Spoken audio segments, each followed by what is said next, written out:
and my sins are washed. They're all washed away. All my sins are washed away. Awitin natin ng buong puso. I'm amazed, Lord, I'm amazed that you love me. I'm amazed how you care through your precious. Thank you, Lord. Thank you for your love, Lord. Mercy. Thank you, Lord. Hallelujah, hallelujah. All my sins are washed away. Tayong lahat ay yumuko sandali. Ama namin, salamat sa dakilang pag-ibig mo, sa biyaya mo, Ama, na iyong iniabot sa amin. Hanggang ngayon, namamangha pa rin kami, Ama, sa kung paano mo kami, Panginoon, minahal at anong kinailangan mong gawin para, Panginoon, pagmamahal na yan, Panginoon, na iyong ma-express sa amin para maabot mo kami at kami ay maibalik mo sa iyong presensya. Dakilang kabayaran, dakilang halaga na binayaran mo, Panginoon, para lang matubos kami, Lord. We're amazed, Lord. And, Lord, hindi po sapat ang oras, ang buong buhay namin para pasalamatan ka. So, Lord, we just want to take every opportunity, Lord, to say that we love you and we thank you, Lord. We are very grateful, Father, sa iyong dakilang katapatan at biyaya sa amin. Bless mo po ang iyong mga anak sa gabing ito, being our last day, Lord, sa taong ito, maiiwanan na po namin. Lord, dadali namin lahat ng mga bagay na eternal na ibinigay mo sa amin. Nakaraang taon, Ama. Mga aral, mga, Lord, katangian, Panginoon, na idinagdag mo sa amin, karakter na hinubog mo. Father, lahat ng iba pa iiwanan namin, pero lahat ng mga bahagi mo, bahagi ng iyong salita, ay itatawid namin papunta doon sa bagong taon, Ama. We thank you, Father, and we expect, Lord, na lalo mo kaming palalaguin, O God, pagsapit ng bagong taon. Bless mo po ang iyong mga anak in a special way tonight. In Jesus Christ's name we pray. Amen. Mari tayong magsiupo muna. Amen. And it's very good to see many people come out tonight para sa ating prayer meeting. Para pong linggo tayo ngayon, ano? Punong-puno tayo. And that's very good. Hindi ko alam kung paano natin gagawin, pero parang gusto kong magpa-picture tayo mamaya pagkatapos ng service. Dito siguro, no? Yung pong mga camera nyo na merong panoramic capability, ihanda nyo po para karoon tayo ng picture taking bago magtapos ng taon. Hindi po nangyari ang ating picture taking sa camp dahil nung araw na nakaschedule, umulan po maghapon. Ano? Pero ngayon po, parang yun ang nasa puso ko. Tayo po'y pakuha ng litrato. Amen. After the service. Okay? Bago po ako tumungo sa pangangaral, gusto kong unang pasalamatan lahat ng mga nag-express ng kanilang pagmamahal, appreciation, pag-alaala sa akin, sa aking pamilya, sa anyo ng mga mumunting token, mga regalo, mga prutas, mga binalot na kung ano-ano. Gusto ko pong sabihin na ina-appreciate po namin ng gusto yun at nadadama namin ang inyong pagmamahal at pagmamalasakit sa amin. Kaya po, ang Panginoon nawa ang magbalik sa inyo. Amen. Ang lahat ng yun ng maraming ulit. At gusto ko rin pong ipaabot ang napag-usapan namin last Sunday sa aming special meeting tungkol po sa ating schedule sa darating na taon. Napagkasunduan po ng mga elders na ituloy natin yung ating dalawang service tuwing Sunday dahil nakita namin na yun talaga ang kailangan natin sa dami ng mga umaattend dito sa church natin. At nagkaroon po kami ng botohan, nagkaroon kami ng talakayan tungkol sa pros and cons ng pagpapalit po ng tawag dito ng schedule. Kasi pinag-usapan po namin kung pwedeng gawing imbis na 1 buwan ang palitan, ay gawing 3 buwan. Okay, tapos iba po, sabi, mas maganda kung 2 buwan lang. Tapos meron po nagsabi, mas maganda kung taunan ang palitan. At nagpahayag po ang bawat isa ng kanilang obserbasyon at ng kanilang mga opinion tungkol doon. At nakikita nilang benepisyo at hindi benepisyo. At sa wakas po ay nagbotohan kami at ang nagwagi po, ay ang 1 buwan pa rin. 1 buwan pa rin. Para daw hindi masyadong matagal yung palitan. Kasi mas mahirap daw pag nasanay na ng gusto, pag 3 buwan, parang ang hirap ng magpalit. Okay, kaya at least yung 1 buwan, okay lang. Okay? Pero napag-usapan din namin na pagka-December ay magiging general service lahat ng service natin. Ito yung umaga lang dahil pagka-December, busy tayo.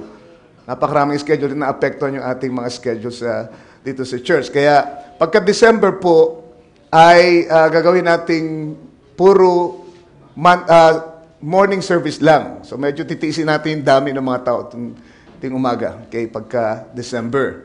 Pero napagkasundan din po namin na kasi yung 3 buwan na ginawa natin ay parang trial, yung observation kung anong pinakamaganda. Okay? So merong nag-suggest at napagkasundo namin na maganda yung kanyang suggestion na yung 1 taon na darating ay gawin pa rin natin kumbaga panahon ng pag-uobserba. Okay? Kung meron tayong makitang mas maganda talaga kaysa doon sa buwan ng palitan, kung makita natin na mas maraming tawag dito cons, yung buwan ng palitan, pwede po natin i-consider sa susunod na taon para magkaroon ng mas magandang schedule. So 1 taon po ulit na trial. Pero buwanan pa rin po. Kaya sa January 4, first Sunday, no? General meeting po, general service muna tayo. Kasi hindi pa natin napaalam sa lahat, no? Hindi tayo nagkaroon ng pagkakataon na ipaalam sa lahat. So at least sa December 4 ay nandito ang lahat para i-anunsyo natin itong aking ina-anunsyo na ngayon. Kumbaga kayo ang unang nakaalam nito na dumalo ngayong Wednesday. So sa December 4, sama-sama po tayo sa umaga. Wala tayo, January. Wala tayong hapong service para po officially i-announce natin yung bago nating schedule. And sa darating na January, ibig sabihin nun, 4/11, susunod na Sunday, ang magiging pang-umaga na ay ang, bride group. Okay? Bride group ang pang-umaga. Ibig sabihin nun, group 234. Group 234. At ang spirit group ay sa panghapon naman. Group 1 and 5. Okay, sana malinaw po, no? Kung pwede, take down niyo yung ating announcement na yun para hindi niyo makalimutan. Okay, ganun din po, gusto nating batiin lahat ng mga sumusubaybay sa ating live streaming. Napakarami pong nagpaabot ng appreciation kung paanong nagiging blessing ang ating mga services sa kanila. So, binabati po namin kayo lahat ng isang masayang bagong taon, pinagpalang bagong taon. At naging malaking kagalakan sa amin na kami makapaglingkod sa inyo at natutuwa kami na kahit papano nagiging blessing kami, lalo na dun sa mga kababayan natin na nasa malayong lugar, walang mapagservisan, walang matinan ng church.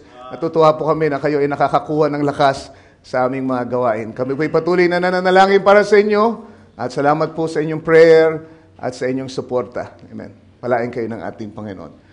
Okay? Babasa na tayo ng banal na sulatan.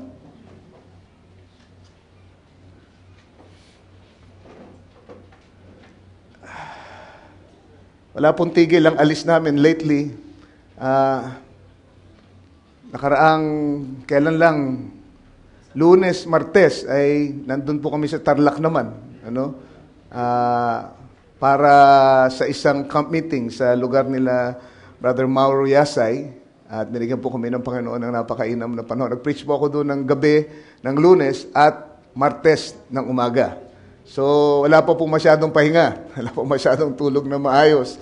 Pero, napakasarap pong maglingkod sa ating Panginoon. Sarap pong mapagod para kay Lord. Amen. At ngayon po ay ito ang aking huling pangangaral dito sa taong ito sa inyong lahat. At yung huling pangangaral ko, matagal na pong nakalipas. Kaya tutuwa po ako na nagkaroon pa ako ng tsansa bago matapos ang taon na mangaral sa inyo. Although hindi po natin tatagalan dahil gusto natin pauwiin kayo ng maaga para hindi po kayo malagay sa alanganin pag nagsimula na yung kanilang putukan. Okay, bubuksan natin ang ating scripture sa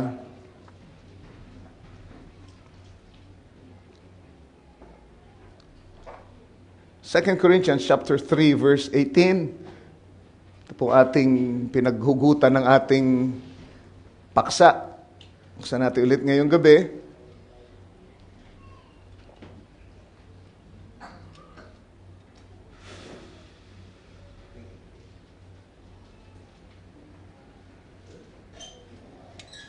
Okay, kung nakita nyo na, ganito ang pagkakasabi. But we all, with open face, beholding as in a glass the glory of the Lord, are changed into the same image from glory to glory, even as by the Spirit of the Lord. So yung ating paksa ay yung pa rin, change into the same image, part 3. Change into the same image, part 3. Basahin ko isang quote from the message Identification. Pinreach ng ating kapatid 1963. Ang sabi niya, in the heathen world, H-E-A-T-H-E-N, heathen, how the heathens put up an idol and they prostrate themselves before the idol. Yung daw mga Hiteno, yung mga pagano, sila ay nagtatayo ng Diyos-Diyosan, isang idolo, at pagkatapos ay nagpapatira pa sila doon sa harap ng idolong yon, they prostrate themselves before the idol and work themselves into such an emotion till they believe they can hear the idol speak back to them. Yan daw ang gawi ng mga pagano. Yuyukod sa idolo at ang emosyon nila ay kanilang pagaganahin, i-stir up nila hanggang sa dumating sa punto na iniisip nila na nangungusap na yung idolo na walang buhay, idolo na wala namang bibig, wala namang dila na nakapagsasalita, pero dahil sa emotion nila, ay naiisip nila na nangungusap na yun sa kanila. Okay? It's a mental affair. Sa pag-iisip lang daw pala nila yun. But how vice versa from God's truth? Baliktad na baliktad daw yun sa katotohanan ng Diyos. God wants you. He don't want an idol. Ang mga pagano gusto ng idolo para kanilang yukuran at kanilang i-imagine na nangungusap yung idolong yun. Amen sa kanila. Pero ang sabi, ang Diyos, ayaw niya ng idolo. Ang gusto niya ay kayo. He don't want an idol. You are the living image of God. And you prostrate yourself before God, and He fills you with Himself, and you express Him as a looking glass. His church. Hallelujah. So ang gusto raw ni Lord, ang bawat isa sa atin, magpatira pa tayo sa buhay na Diyos. Tayo ay buhay na image. Can you say amen? Buhay na larawan. At ang nais ng Diyos ay ang puspusin tayo ng kanyang buhay, ng kanyang sarili, hanggang sa tayo ay maging salamin niya. Hanggang sa ang kanyang kalulatian ay mag-reflect sa ating buhay. Can you say amen? Hallelujah. That we become the looking glass of God. His church. Hallelujah. So, amen, yan po ang ating target. At yan ang target ng Lord. Amen, that we are changed into that same image from glory to glory. Alright, sa Romans chapter 8 verse 29, babasahin natin ulit yung scripture na binasa natin minsan. 8:29. For whom He did foreknow, He also did predestinate to be conformed to the image of His Son, that He might be the firstborn among many brethren. May sinasabi ditong larawan ng kanyang anak. Yung larawang yun, nalaman na natin nung nakaraan sa ating pag-aaral, ay hindi pisikal na itsura. Alright? Kasi unang-una, nung likhain ng Diyos si Adan by creation, by the spoken word, ang sabi ni Brother Branham, taglay niya ang image ng Diyos. He was created in the image of God. Tama ba? Alright, ano ba yung unang tao ng lalangin? Spirit man. So hindi ito isang physical. Hindi ito physical na itsura. Alright? Yung image na yun, ang sabi ng ating prophet, nung magkasala si Eva at Adan, ay umalis sa kanila. Umalis sa kanila. So, ibig sabihin nun, it is something spiritual. Alright? Merong character, merong katangian ng Diyos. Amen? Na ine-express nila ng una, na umalis sa kanila nung sila yung magkasala. Intindihan nyo? So, yung larawan is not a physical, amen, attribute, but it's a spiritual characteristics. Can you say amen? Isang katangian, amen, na galing sa Diyos. Kaya, hindi tayo lahat magiging kamukha ni Jesus dahil lahat tayo magkakaroon ng balbas pagdating ng araw. Hindi yun, di ba? Sabi si Jesus, ang magiging panganay. Amen? Siya ay, sabi dito, for whom He did foreknow, He also did predestinate to be conformed to the image of His Son, that He might be the firstborn among many brethren. So ano man yung image ng Son, tayo ay mako-conform doon. Dahil siya ay panganay sa maraming magkakapatid. In other words, lahat ng mga kapatid ay kamukha ng panganay.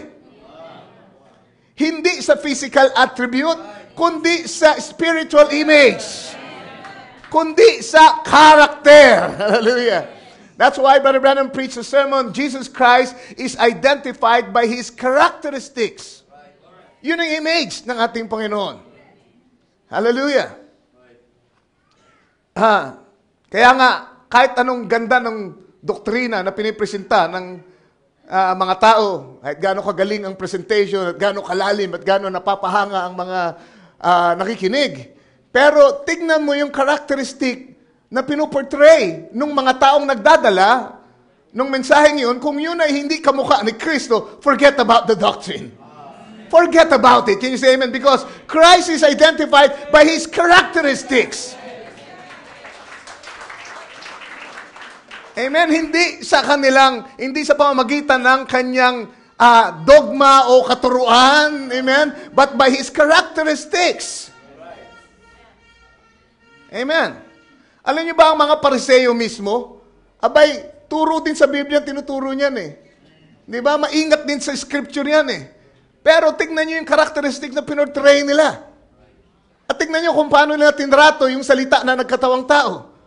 So, dahil doon, ma-identify mo that it's not God. Because God, amen, will always have the same characteristic. I am God and I change not.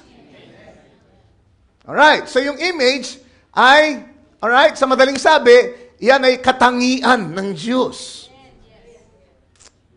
We'll have the same character of Christ.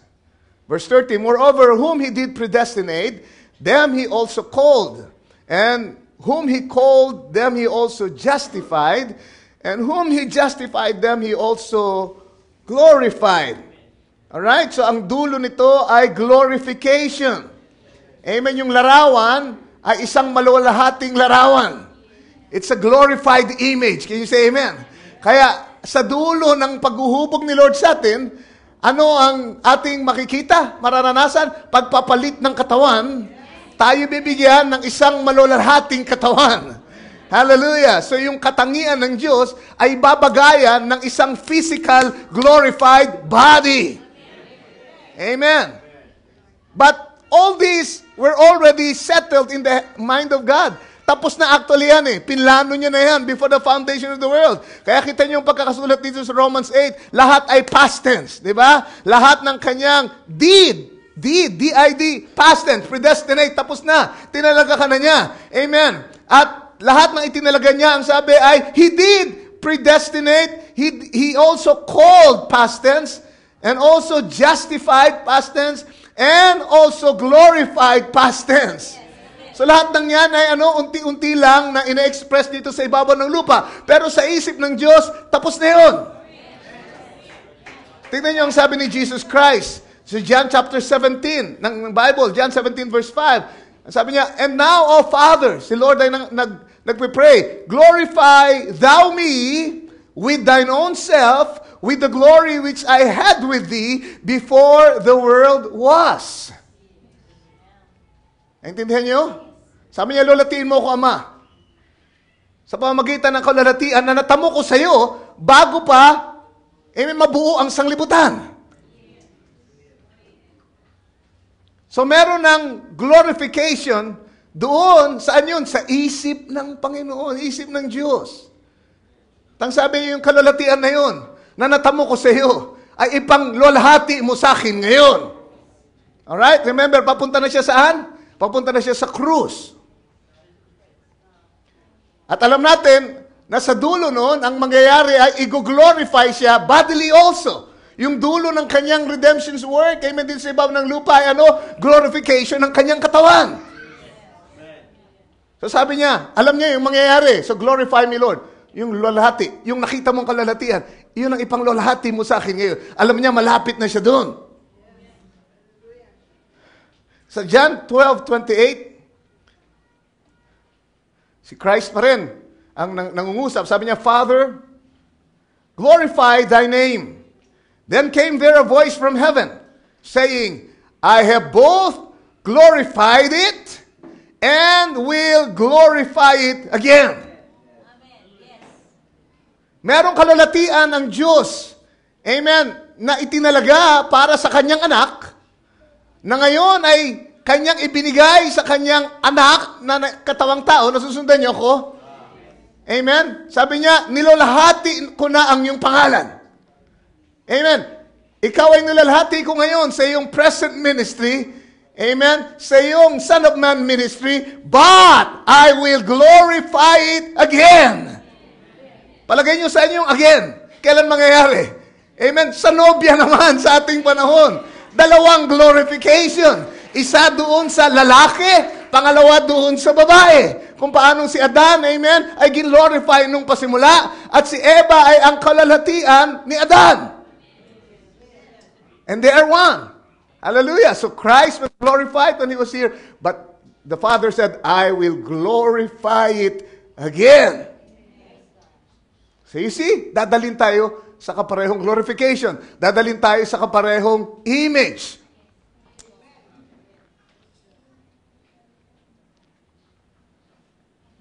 Right. Dito sa 2 Corinthians 3:18, yung binasa nating opening scripture. Sabi, beholding as in a glass the glory of the Lord. Beholding as in a mirror. Yung ibig sabihin nun. Mas tumpak na translation. Beholding. Pag sinabi mong behold, it is not a mere gaze. So very critical yung beholding. Paano ka tumitingin? Importante yung degree ng yung pagtingin. Dahil yung pagtingin mo ang magiging sanhi ng pagbabago. Amen, pagbabago mo patungo doon sa yung nakikitang larawan. Nasusundan niyo ako? From glory to glory. Paano ka tumitingin? Ang sabi nga ni Brother Branham. Gaano kalalim ang iyong tingin? Ang sabi nga ni Brother Lucram nung Sunday, gaano kalalim ang iyong tugon sa panawagan? So the beholding here is not just a mere gaze of Jesus dying at the cross for your salvation. Isipin nyo kung yun lang palagi ang pinapangaral sa isang iglesia, Jesus died for you. Oh, God became flesh. Amen. And He bled for you. He redeemed you. He saved you. Amen. Palagay nyo yung mga taong palaging yun lang ang nakikita at tinitignan sa iglesia kasi yun lang ang pinapakita ng ministry dun sa kanilang church ay lalago sa kanilang lakad sa Panginoon. Hanggang dun lang yun sa knowledge ng salvation. Naligtas ako, salamat sa biyaya. For God so loved the world. Amen. At hindi sila makausad kasi bakit? Yun lang, hanggang dun lang yung kanilang tingin. Naintindihan niyo ako? Now, don't misunderstand me na hindi na tayo tawag dito, naniniwala sa pangaral tungkol sa krus. Amen? Naniniwala pa rin tayo dyan. Pero ang sinasabi ko, mayroong mas higit pa dyan na available na pwede mong tignan. Pwede pang mas lumalim ang tingin mo kay Kristo kaysa dyan sa siya ay nabayubay sa krus. Amen? At ikaw ay kailangang maligtas at kung anong ginawa ni Lord, kung gaano kadakilang kanyang biyaya para tayo ay matubos. Amen? Isipin nyo kung kayo ay 40 taon nang naligtas at puro ganyan pa rin ang inyong naririnig.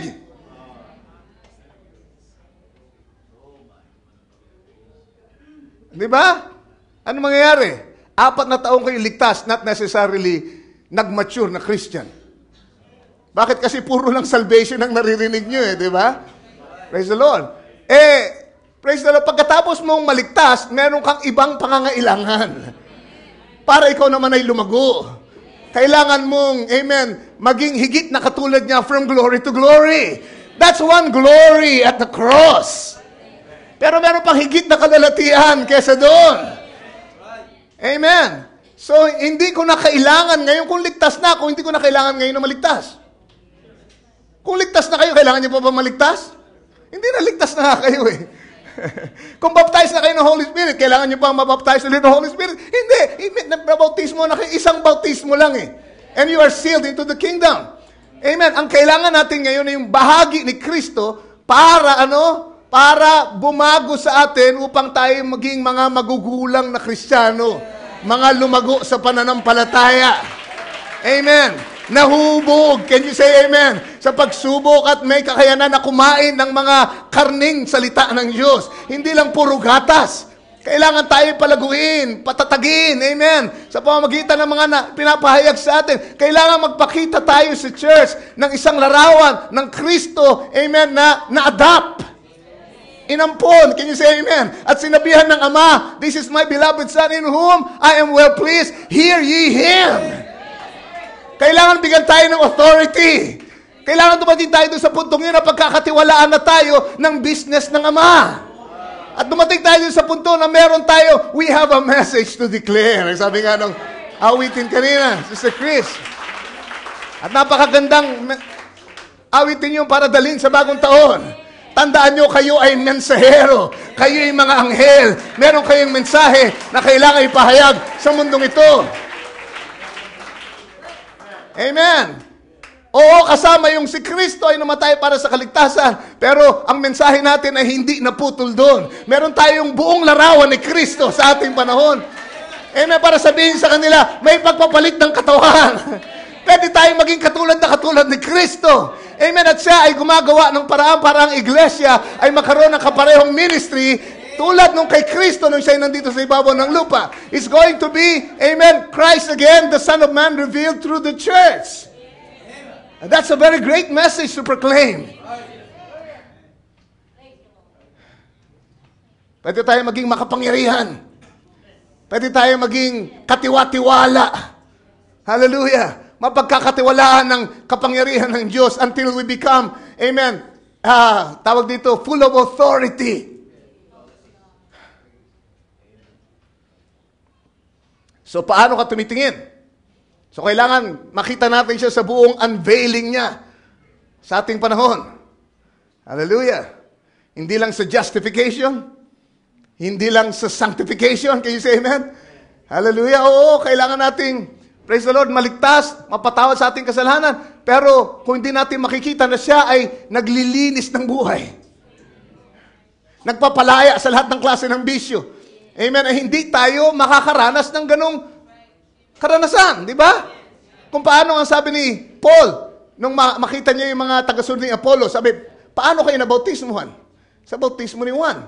At pinakita niya yung tamang bautismo sa kanila at pinangaral niya ang bautismo ng Espiritu Santo. Sabi niya, amen, natanggap niyo na ba ang Espiritu Santo nung kayo'y sumampalataya? Ang sabi niya, na hindi pa namin naririnig na meron palang bautismo ng Espiritu Santo. So, kailangan maipresenta, kailangan maipakita yung larawang yun through the preaching of the Word and through the testimony of the bearer of the message. Naintindihan niyo ba? Para yung mga tao ay magkaroon ng pananampalataya upang maranasan yung kanilang naririnig.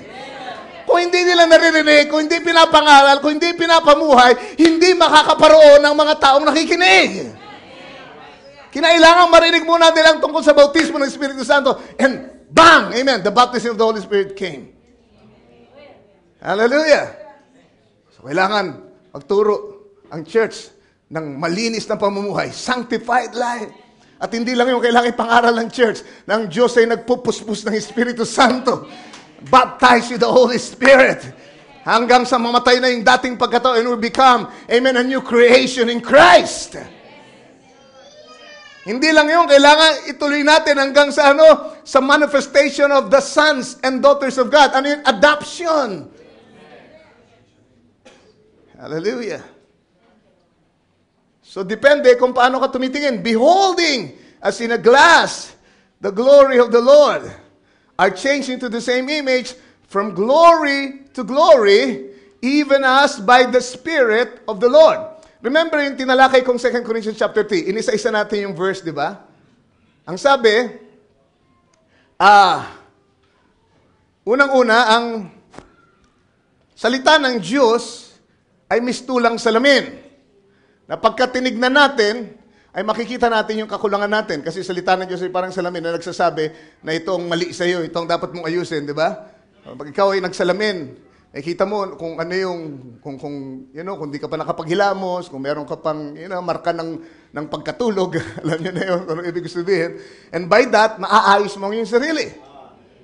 Pero sa tagpong ito, amen, hindi lang yun ang tinitignan, hindi lang yun ang application natin dito sa mirror, kundi, amen, tayo mismo na dating nalalambungan at naipanganak na muli ng Espiritu, ay parang tinanggalan ng lambong. Okay? Ano yung lambong natin? Yun yung carnality natin. Yun yung ating unregenerated nature na dating hindi makaintindi ng salita ng Diyos. Katulad ng mga nakinig kay Moses, ang sabi na si Moses ay kailangan maglambong dahil hindi sila makatagal na tumingin doon sa nagliliwanag na mukha ni Moises. At ang sabi, hanggang sa mga panahong yun, amen, ay pag binabasa nila ang batas, ang kautusan, ay nakalambong pa rin ang kanilang puso. Hindi nila maunawaan kasi ano yun? Unregenerated man. Ang mga bagay na patungkol sa tao ay naintindihan lamang ng espiritu ng tao. Yun lang ang meron sila, espiritu lang ng tao. Hanggat ikaw ay hindi nababautismohan, na ipapanak na muli ng espiritu ng Diyos, you don't have the Spirit of God. Pero kapag ikaw ay na-born again na, then you receive the Holy Spirit, then ang mga bagay ng espiritu ay naunawaan ng espiritu ng Diyos. Alright, so ang tinutukoy dito na tayo, we all, hindi ito all of the world, but we all who were born again.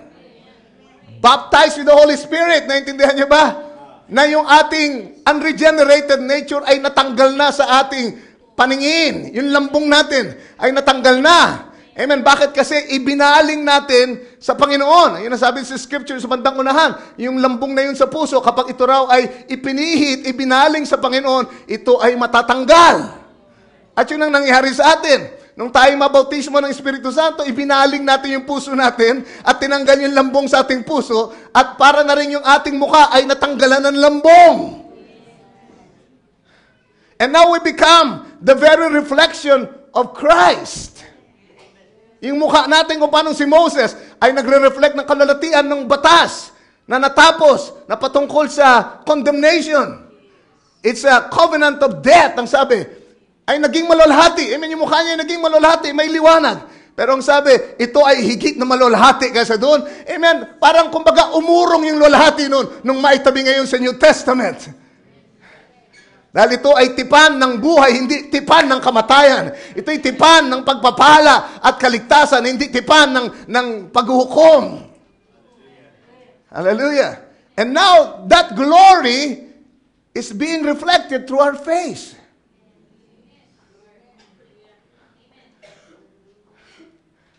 At yun ay nagre-reflect sa mukha natin dahil una nanggaling sa puso. Meron munang nabago sa puso.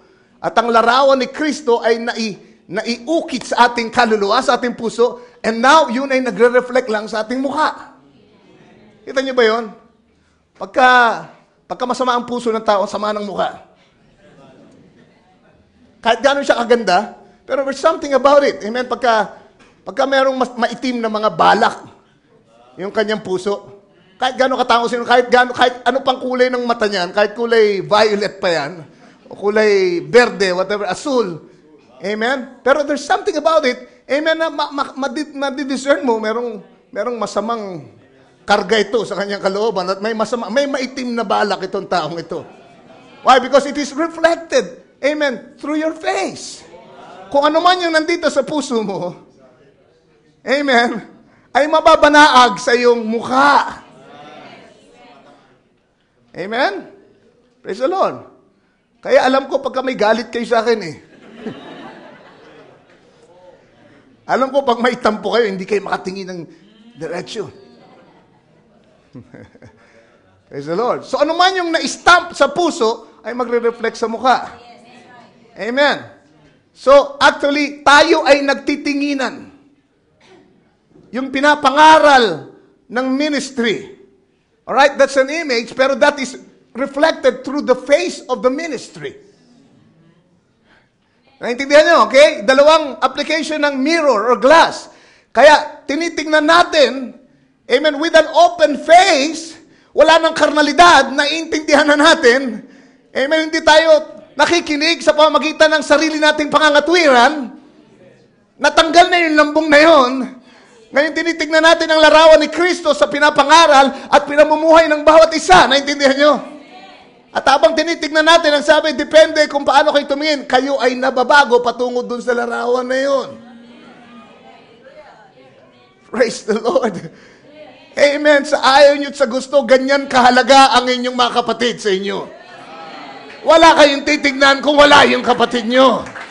Walang reflection kung wala yung kapatid. Anong sabi ng quote kanina? Pag pinuno kayo ng Diyos ng kanyang sarili, you become the looking glass of God. The church. Amen. Dahil paano mo makikita ang Diyos? Anong paraan ng kanyang reflection? Amen. Ang bawat isa sa atin. Praise the Lord. Praise the Lord. So we are changed from glory to glory even by the Spirit of the Lord. Praise be to God. Kaya alam nyo, yung salamin, kailangan malinis palagi. Malinis palagi. Kaya pasalamat ako sa mga naglilinis dito sa church. Palaging malinis ang salamin. Ha? Pagka tumingin ako, guwapo. Kita mo malinaw yung larawan mo, di ba? Sipin mo kung meron ka salamin, ang dumi-dumi naman. Kahit gano'n kakagwapo, pangit mo pag tumingin ka doon sa salamin na yung dumi-dumi. Di ba? Kaya yung buhay natin na nagsisilbing salamin ay dapat palaging malinis. Palaging nililinis ng salita ng Diyos. Hallelujah! Kaya ganun ka-importante pag-attend sa church. Pag-attend ng prayer meeting, can you say amen? Pakikinig ng salita ng Diyos. Ay, yun ang naglilinis sa atin. Hallelujah, tuwing tayo ay nakikinig. Amen, sabi sa Ephesians 5:25, husbands, love your wives, even as Christ also loved the church and gave himself for it, that he might sanctify and cleanse it with the washing of water by the word. That he might present it to himself a glorious church. Paano natin matatanggap yung kalalatian? Paano mapapasa atin yung kalalatian ay tinalaga before the foundation of the world? By the washing of water, by the word. Amen. Yung kalalatian ay magre-reflect lang ng malinaw pagka malinis yung ating buhay. Yung salamin ng ating buhay, kaya kailangan niyang palaging linisin ng salita ng Diyos. Kung kailangan, praise God, mangaral ng medyo matigas-tigas at may pagsaway, kasama yan, amen, sa paglilinis ng buhay natin. Para pagtingin ng Diyos sa salamin, ay makita niya ng malinaw ang kanyang reflection. Kung paano ang ginto ay kailangan dalisayin ng gusto. Amen, kung kailangan pukpukin, kailangan ito ipalis ng ipalis. Can you say amen? Kinisin, kiskisin ng kiskisin. Hanggang sa ang kanyang mukha ay makita ng malinaw na malinaw. Praise the Lord. HD na ngayon. Hindi lang HD, meron pang isa eh. Mas malinaw pa. Meron silang amulet. Yung ba, tama ba yun? Sa Samsung? Na mas malinaw pa kaysa sa HD. Ano man yun, praise God. Kaya lang sila nakakadiscover ng ganyan kasi ginagaya nila yung nangyayari sa spiritual. Palinaw, ng palinaw, ng palinaw, palinaw. Amen. Hanggang sa pagtingin mo, parang nandun ka na. Nandun ka na sa loob ng larawan na nakikita mo. Amen. Sa atin kasi hindi lang yung parang until you become one with the image that you see. Ikaw na yun. Hallelujah. Ikaw na yung kaisang-kaisa na, parehong-pareho na. At ganoon ang gusto mangyari ni Lord. Pagtingin niya sa looking glass niya sa iglesia, dahil nililinis palagi ng salita ng Diyos, pagtingin niya, it's a perfect reflection of Himself. Hallelujah. Praise the Lord. Walang perfect reflection pag walang paglilinis. Romans 12:2. And be not conformed to this world, but be ye transformed. Yung transform dyan ay katulad ng salitang change. Isa yung pinanggalingan salita. Be not conformed to this world, wag na kayo umayon sa sanglibutan, kundi kayo mga bago. Transform, change, pareho. Amen? By the renewing of your mind, that you may prove what is that good and acceptable and perfect will of God. Meron daw sakdal na kalooban ng Diyos. May kalooban ng Diyos. Ano yung kanyang sakdal na kalooban? Ang salita niya, right? Yung inisip niya, before the foundation of the world, na ngayon in-express sa kanyang salita. Meron siyang plano. Yun ang kanyang kalooban para sa inyo. May predestinated purpose ang bawat buhay natin. Yun ang kanyang kalooban, naintindihan nyo. Amen, na ngayon ay in-express niya sa kanyang salita. Pero ang sabi, meron daw dapat magpatunay niyan. Sino magpapatunay? Ang Diyos ba? Ang sabi, kayo. Kung kayo ay mababago at hindi sasang-ayon sa sanglibutan, naintindihan nyo ba? Kundi mababago sa pamamagitan ng pagpapanibago ng inyong pag-iisip, kayo daw ay ang magpapatunay ng sakdal na kalooban ng Diyos. Ano ibig sabihin nun? Hallelujah, yung inisip ni Lord ay i-reflect nyo dito sa buhay nyo at papatunayan nyo, ito ang sakdal na kalooban ni Lord sa pamamagitan ng ng inyong transformation. Hallelujah. Yung kalooban niya kay Barisog, hindi ako magpapatunay. Siya ang magpapatunay nun. Kalooban niya para kay Brother Errol, hindi po si Sister Sarah ang magpapatunay. Ikaw na nababago sa pamamagitan ng pagbabago ng inyong pag-iisip. Ikaw na nababago sa pamamagitan ng pagtingin sa larawan ni Kristo. From glory to glory. Ang mangyayari sa iyo, patutunayan mo lang, lilinawin mo na gusto ko ano yung kalooban ng Diyos na nasa isip niya before the foundation of the world. Ano ibig sabihin nun? Hindi ka kakapa-kapa. Hindi ka nagtatanong, hindi mo alam kung saan ang home church mo. You will prove the perfect will of God. Paano ba malalaman ng mas malalalim na bagay na layunin ni Lord sa buhay mo? Hindi mo alam kung saan ka ba talaga. Dito ba ako? O dito ako?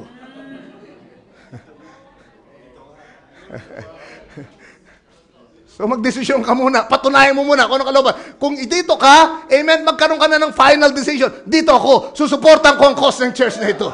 Dito ako tinawag, dito ako pinagpapala, dito ako magiging pagpapala. And that will start there.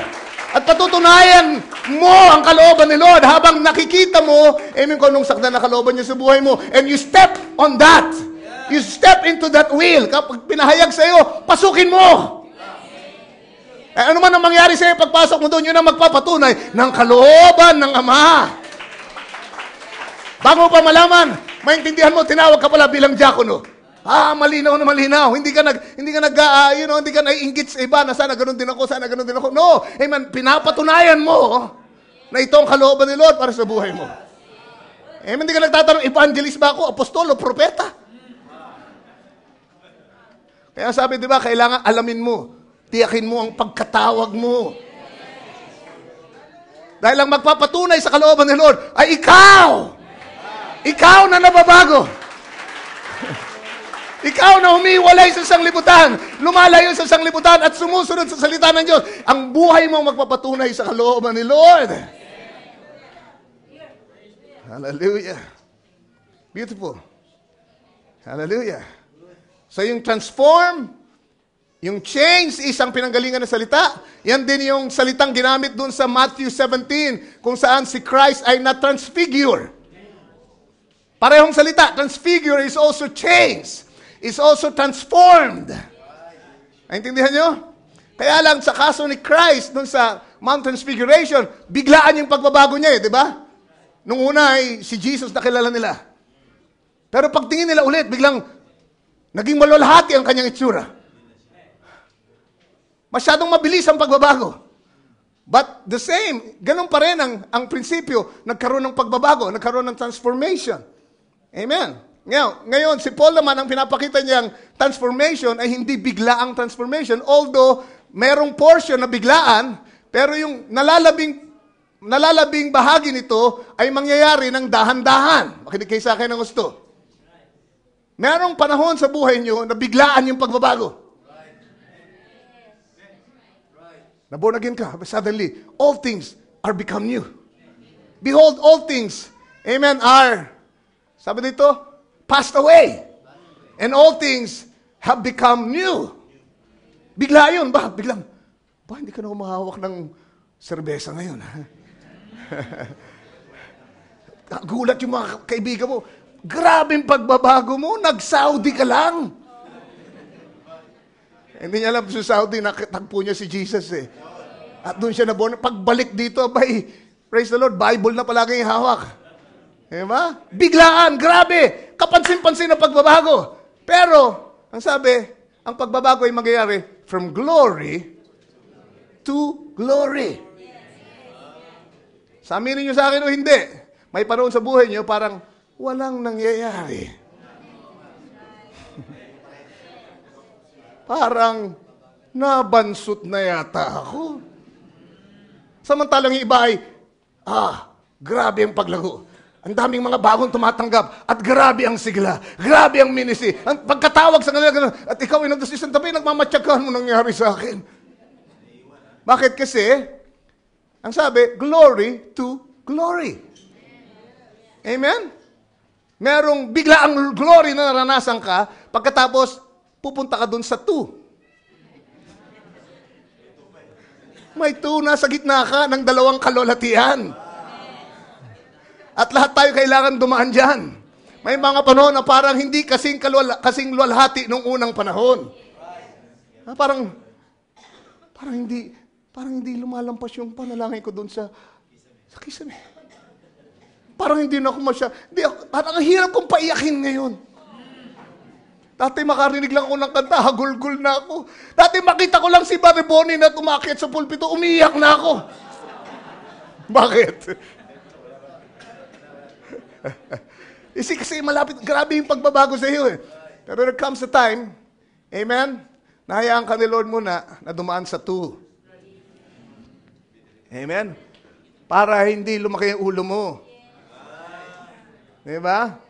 Para padaanin ka dun sa tunay na paghuhubog. Minsan, yung malulating panahon, hindi naman yun talaga yung naghuhubog sa iyo. Yung naghuhubog sa iyo, yung 2. Yung 2. Parang mga bundok yan. Parang bundok at lambak. Doon sa ibabaw ng bundok, ang sarap ng pakiramdam.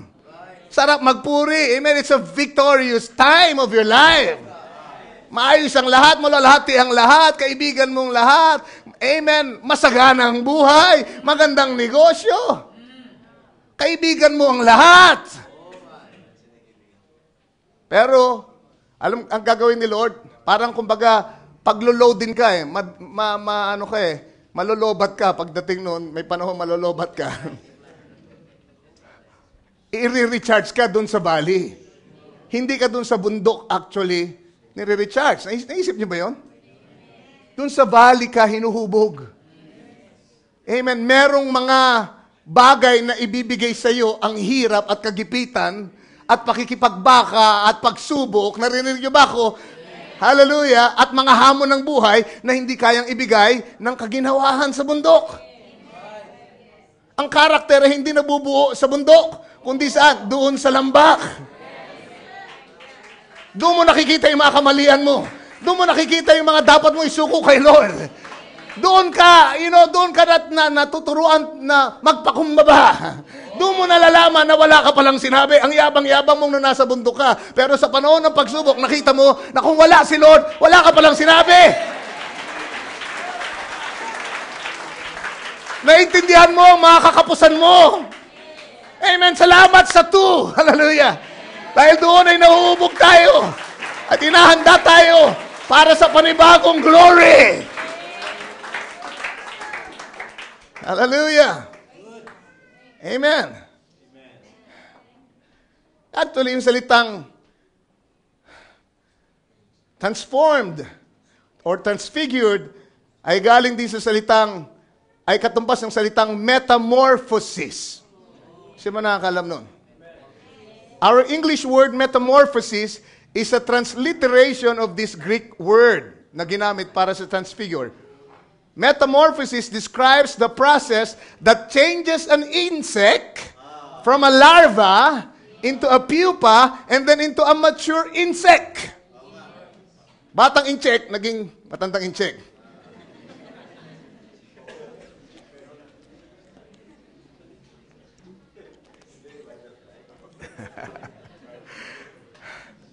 Insect. Merong 3 hatak itong metamorphosis.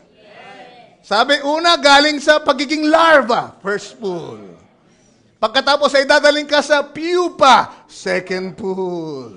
And then, you become a mature insect, third pool. At grabing pagbabago galing sa uod ng pangit-pangit ng itsura, nakakatakot.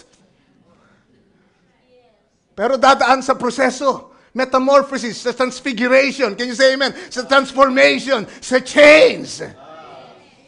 At ang produkto ay isang napakagandang paru-paro. Ibang-ibang itsura kaysa dun sa pinagmulan. Amen, nauod.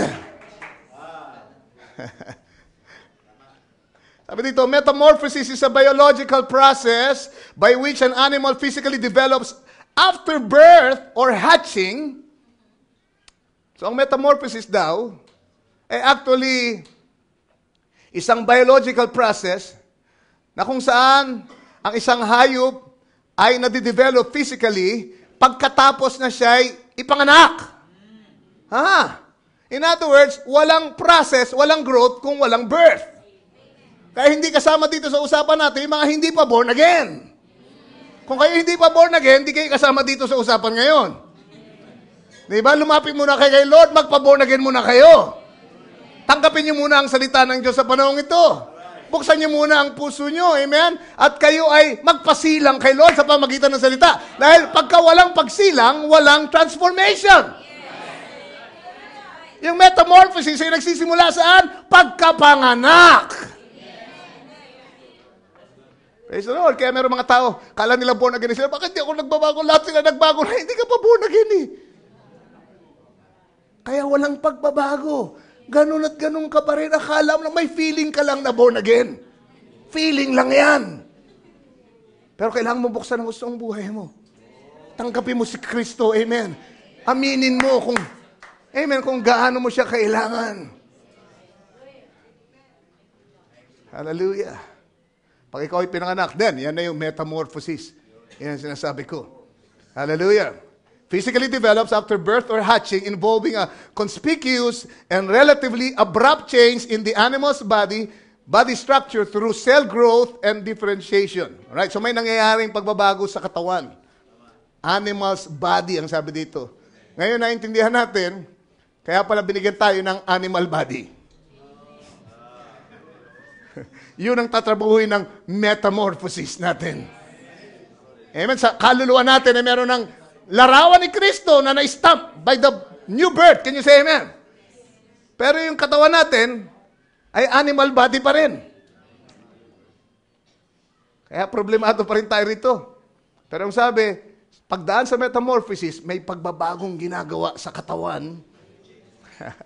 Hallelujah. Hanggang sa ito ay mabago ng lubos. And then sa dulo, sabi, metamorphosis, which is usually accompanied by a change of habitat or behavior. Pag natapos ang metamorphosis, mababago din ang habitat ng hayop. Ano yung habitat? Yung dwelling place niya. I don't believe pagka napalitan ng aking katawan, gusto ko pa rin sa Matanzad, Manirahan. Dito sa Pasig, sa Metro Manila. No. Amen. Pag pinilitan kayo ng malalahating katawan, maghahanap kayo ng bagay na lugar. There's going to be a change of habitat. Hallelujah! Blessed be the name of the Lord. No wonder Abraham was looking for a city whose builder and maker is God. Amen. Wala pang born again experience noon, pero sa kaluluwa ni Abraham, yung attribute ni Lord na nasa kanya, naghahanap na ng lugar. Na hindi gawa ng tao. Tayo pa kaya kung tayo mapalitan ng ating katawan at maging malalahati ang ating katawan. Hallelujah, maghahanap ito ng ibang habitat. At may ibang gawin nito. There's going to be a change of habitat and behavior. Paano man nababago ang mga paru-paro? Bibilisan ko. Amen? Sabi dito sa ating minabasa, sa pagtingin, tayo nababago. Beholding. Pero ang uod, nababago siya patungo sa pagiging bulaklak sa pamagitan ng pagkain. Kain ng kain. Walang tigil na pagkain. Can you say amen? Walang tigil na pagkain. Parang, saan napupunta lahat ng dahon na yun na kinakain ng napakaliit na uod? Isipin niyo ba yun? Naisip niyo yun?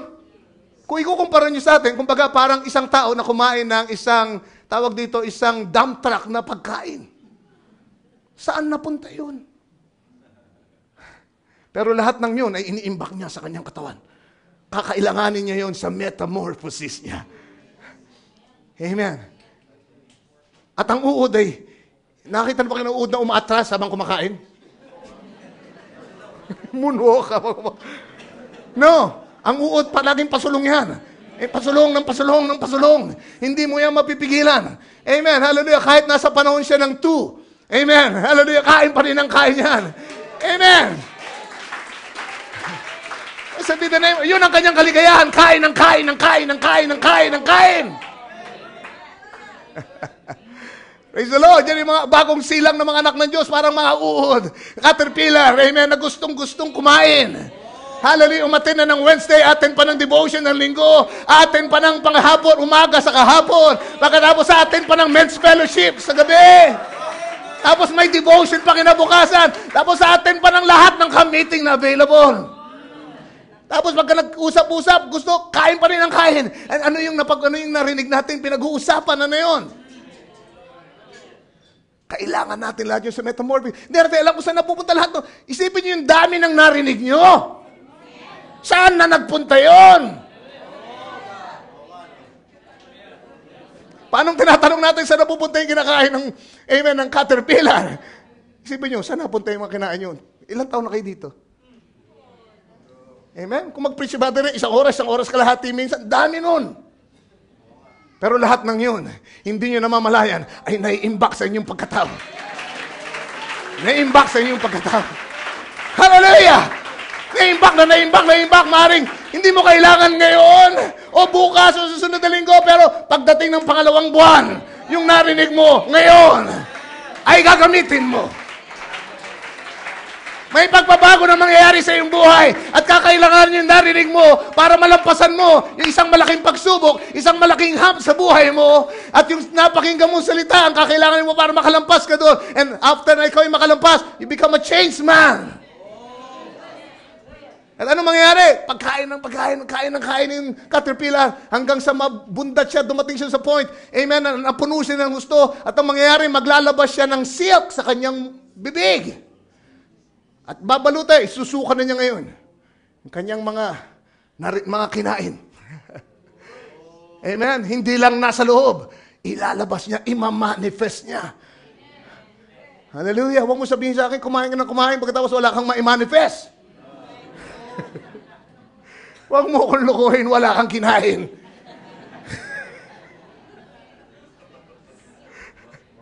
Wala kang kinain. Kaya wala ka rin may manifest, wala ka rin maipakita. Wala ka rin mai-declare.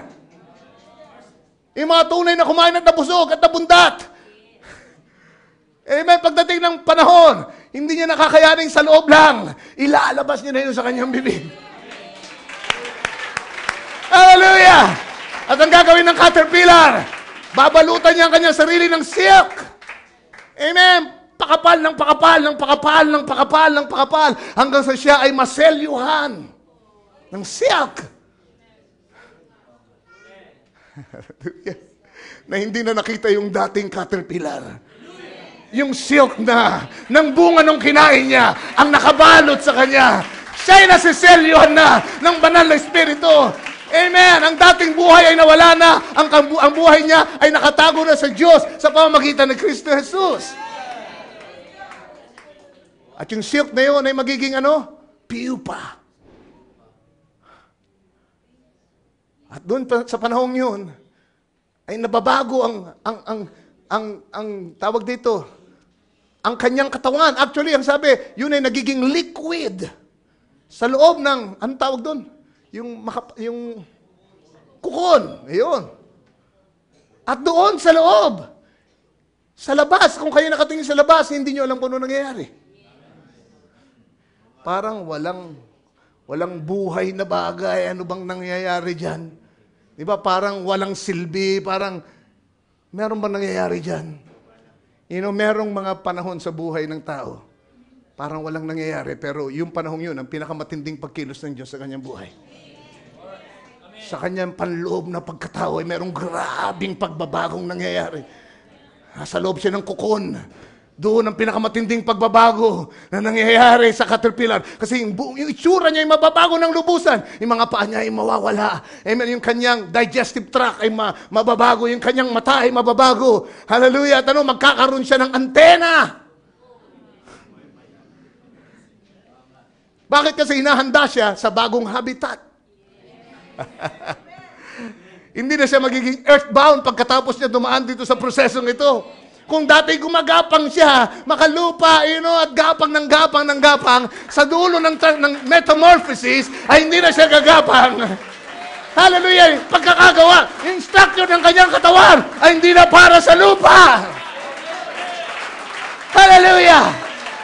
Dahil sa dulo noon, ay lalabasan siya ng mga pakpak. Hallelujah!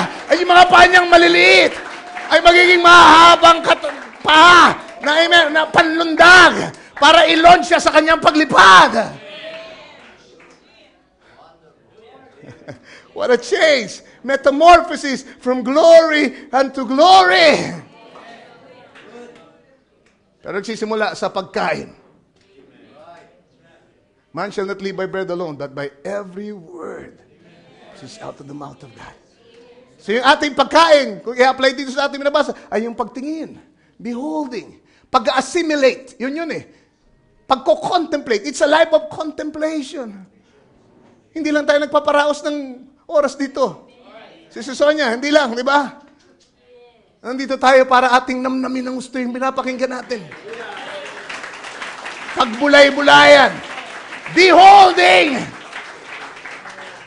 Amen, kinakain natin. Amen, dinudurog natin, inunguyan natin kung ng caterpillar.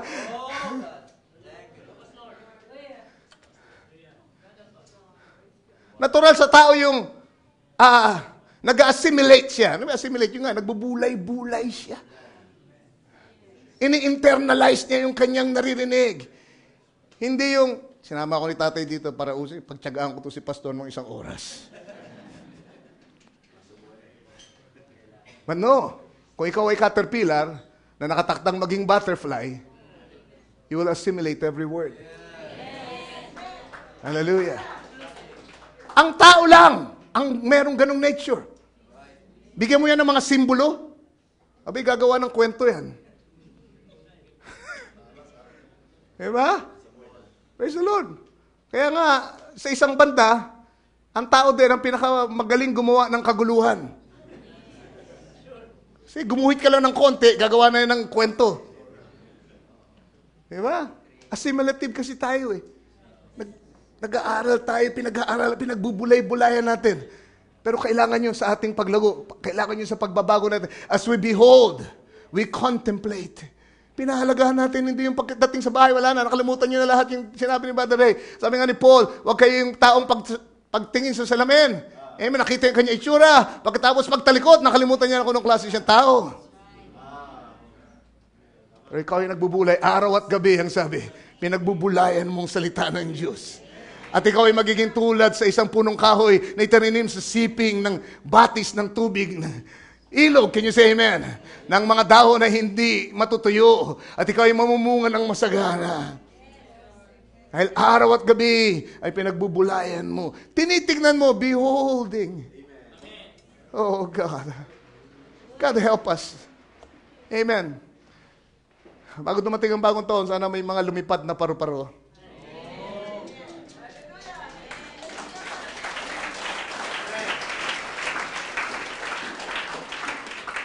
Amen.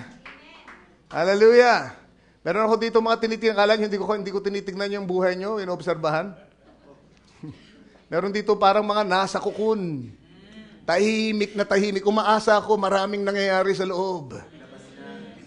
Umaasa ako na malapit na makrak yung kukun. At pagdating ng bagong taon, ay makamamalas tayo ng mga magagandang paru-paro. Amen. Hallelujah. Ilabas nyo na yung pakpak nyo. Unti-unti. Hallelujah. Baguhin nyo na yung gawin nyo. Hallelujah. Panghimpapawid na tayo dapat. Hallelujah. Sa makalangit na dako kay Kristo Jesus. Amen. Sa susunod na taon, huwag na tayo para mga caterpillar. Praise the Lord. From glory to glory. Tayong lahat ay tumayo. Help us, Lord. Help us, Lord. Amen. Maganda natin awitin para dito. Hindi ko tatapusin. Hindi ko alam kung meron pa ibibigay si Lord. Pero hintayin natin. Anong kalooban na meron? Kayo ba yung pagpala sa salita ng Diyos? We are changed. From glory to glory. Metamorphosis. Hallelujah. Paglabas ng paru-paro, hindi niya siya kakain ulit ng, makinig kayo sa akin, hindi niya siya ulit kakain ng dahon. Ano ba yun? Nectar na ang kakainin niya. What a change. What a change. Hallelujah. Help us, Lord. Help us, Father. Dear God, salamat po sa panahong ito. It's a glorious time. Panginoon, sana meron akong higit na abilidad para ipahayag ang kaisipan mo. Pero yun lang po ang naabot ko. Hiling ko po yung aking kakapusan at kakulangan, ikaw pong magpuno sa pangunawa ng mga kapatid ko. Yung larawan ay aking pinreject. Pero ayaw mo yung abilidad nilang mag-assimilate, mag-contemplate. Hallelujah. By your Holy Spirit, ang magpakita sa kanila ng tunay na larawan na kailangan nilang maabot. Kailangan nilang mamold patungo dun sa larawang yun, Ama. Oh God, patawarin mo mga pagkukulang namin. Patawarin mo, Panginoon, kami kung sa panahon ng aming transformation, metamorphosis, sa panahon ng two, oh God, from glory to glory, sa panahon yun minsan ay, Lord, kami dumaing, umangal, naging negatibo marahil sa aming attitude, hindi namin alam kung anong nangyayari sa loob ng aming pagkatao. Ngunit ngayon, salamat sa pagbibigay nyo ng unawa sa amin. Na kahit anong hirap ng panahon na kinaroroonan namin, nandun man kami sa two, O God, ay huwag kaming manlumo, huwag kaming mag-isip na lumayo sa iyo. Kundi patuloy lang kami kumain, Panginoon, patuloy na kumain ng kumain, ng kumain, ng kumain.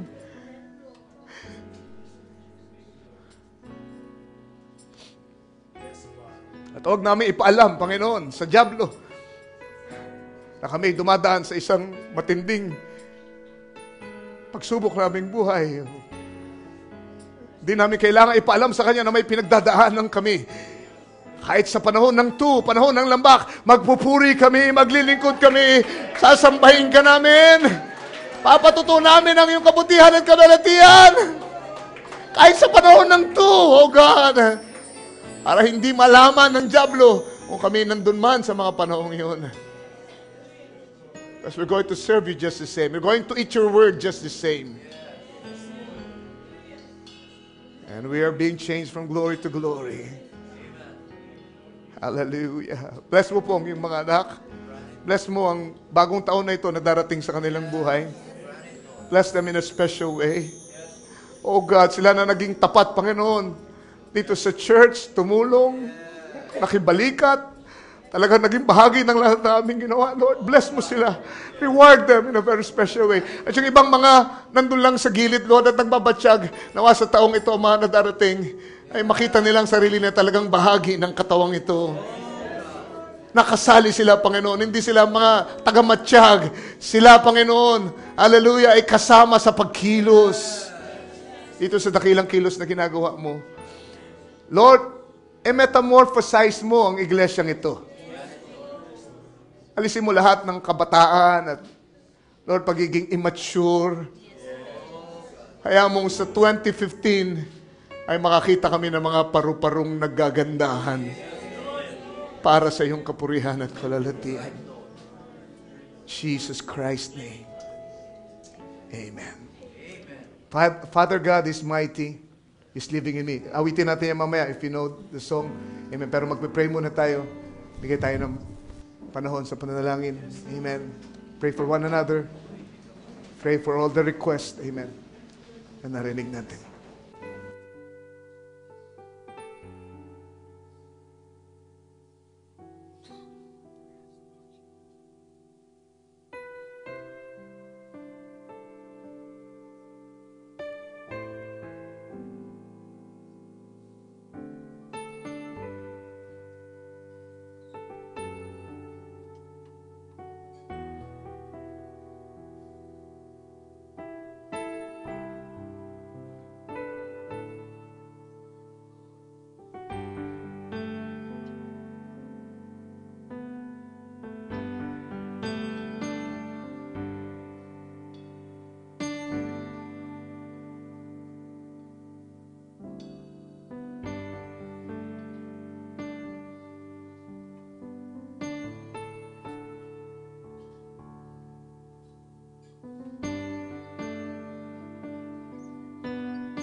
Wonderful Jesus. Yes, Lord. Yes, oh Father, we love you, Jesus. Hallelujah. Amen. His image, yes, Lord. I and He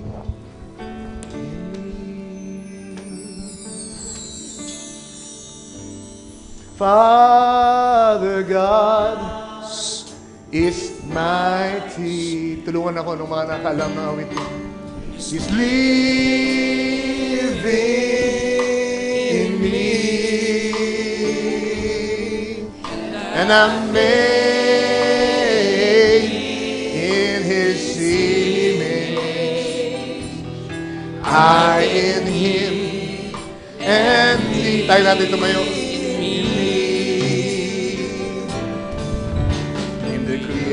Of the earth, God created man, and having fellowship with Him was also in God's plan, that we may live in the class of God's own being. Yes, Lord, that we may see and hear the things that carnal mind can comprehend.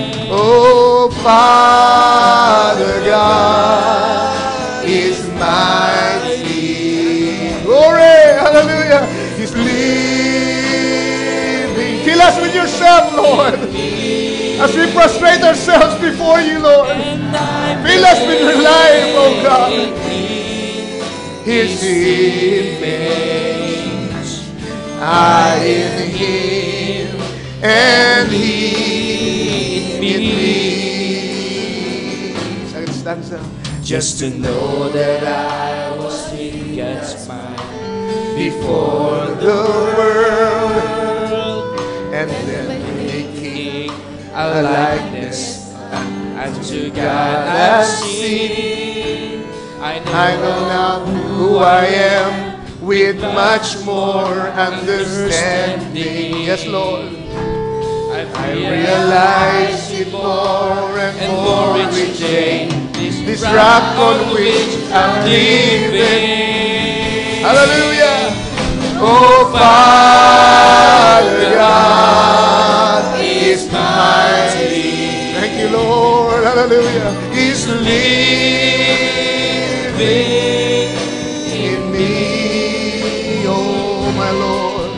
And I'm made in His image. I in Him, and He. Minsan pa tayong lahat, Father God is mighty. Oh, Father God is mighty. Thank you, Lord. He's living in me. And I'm made in His image. I in Him, and He in me. I in Him, and He in me. I in Him, and He in me. Hallelujah. Gusto kong tawagan si Brother Mauro dito sa harapan. Brother Mauro, kung nandito ka, please, come. Hindi ba si Brother Mau? Wala. Wala si Brother Mauro. Okay. Hallelujah. Brother Chris, Eduardo, please, come. Pusin natin ang gawain sa pamagitan ng isang panalangin. You love the Lord tonight. And we appreciate His presence tonight. Hallelujah. Appreciate His word tonight. Hallelujah. God bless you. Thank you, Jesus. Thank you, Jesus.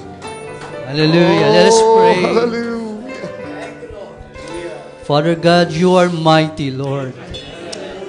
Hallelujah. Hindi ka papayag, Ama, na sa darating na taon, Panginoon, ang iyong mga anak ay hindi mo maging kamukha, Panginoon. Kailangan lang namin, Ama, na sundin lahat ng mga sinasabi mo, Panginoon, sa pangangaral. Sa bawat salita na aming napapakinggan, Panginoon, iyo po kaming bibiyayaan, Ama. Iyo po kaming pagpapalain, Panginoon.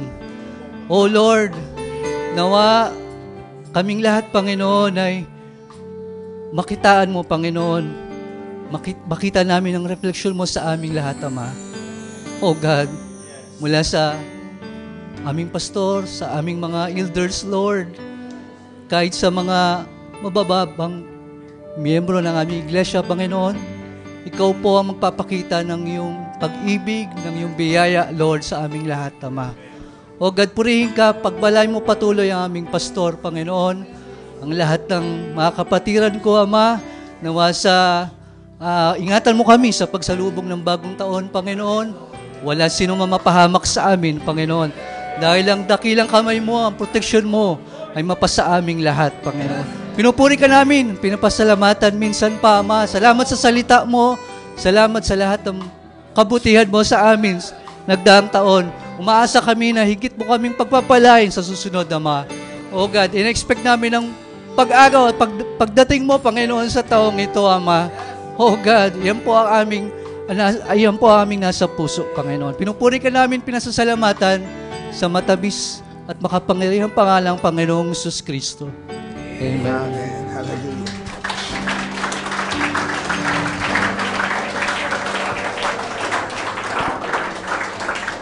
Amen. Pinagpalang bagong taon sa inyo lahat. Marahan tayong pumarito. Papapicture tayo. Picture tayo bago tayo mag-iwahiwalay. Amen. Yung mga may magandang camera dyan, please.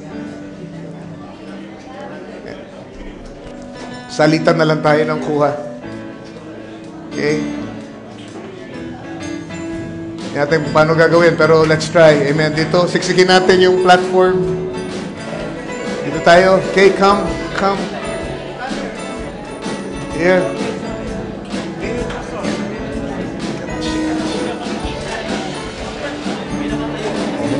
Pwede rin. Dito, pwede rin, no? Baka lalaki mo na. Dito. Badrap, dito. Di tayo sa taas, yung mga maliliit. Ayun.